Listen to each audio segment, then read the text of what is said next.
Hello viewers, আসসালামু আলাইকুম। আমরা সকলেই হোয়াটসঅ্যাপ ব্যবহার করি, কিন্তু এখনও পর্যন্ত হোয়াটসঅ্যাপের কিছু আপডেট আমরা অনেকেই হয়তো জানি না। তো দেখুন, তার জন্য আমি আমার হোয়াটসঅ্যাপে প্রবেশ করে নিচ্ছি। তো আজকে আমরা হোয়াটসঅ্যাপের 2টি আপডেট শিখব। তো দেখুন, আমি আমার হোয়াটসঅ্যাপে থাকা আমার ফ্রেন্ডের ইনবক্সে প্রবেশ করে নিলাম।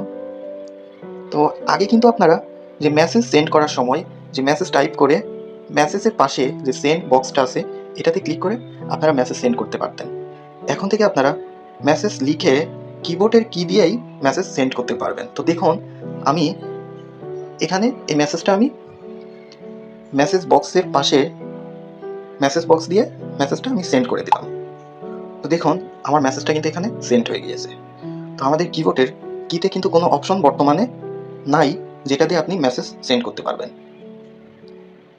তার জন্য আপনি চলে যাবেন আপনার হোয়াটসঅ্যাপের যে উপরে যে থ্রি ডট লাইন আছে এখানে ক্লিক করে দিবেন। এখানে ক্লিক করতেই সেটিংসে ক্লিক করে দিবেন। তারপরে একটু নিচে নামতেই এখানে আপনারা দেখতে পারবেন চ্যাট, এই অপশনটাতে ক্লিক করে দিবেন।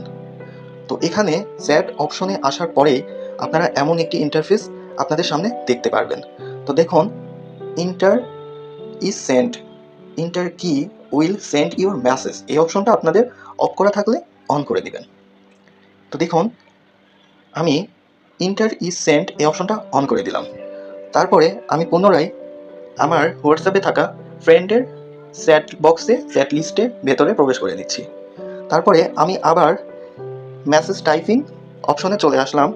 তো দেখুন, আমি আবার মেসেজ লিখতেছি।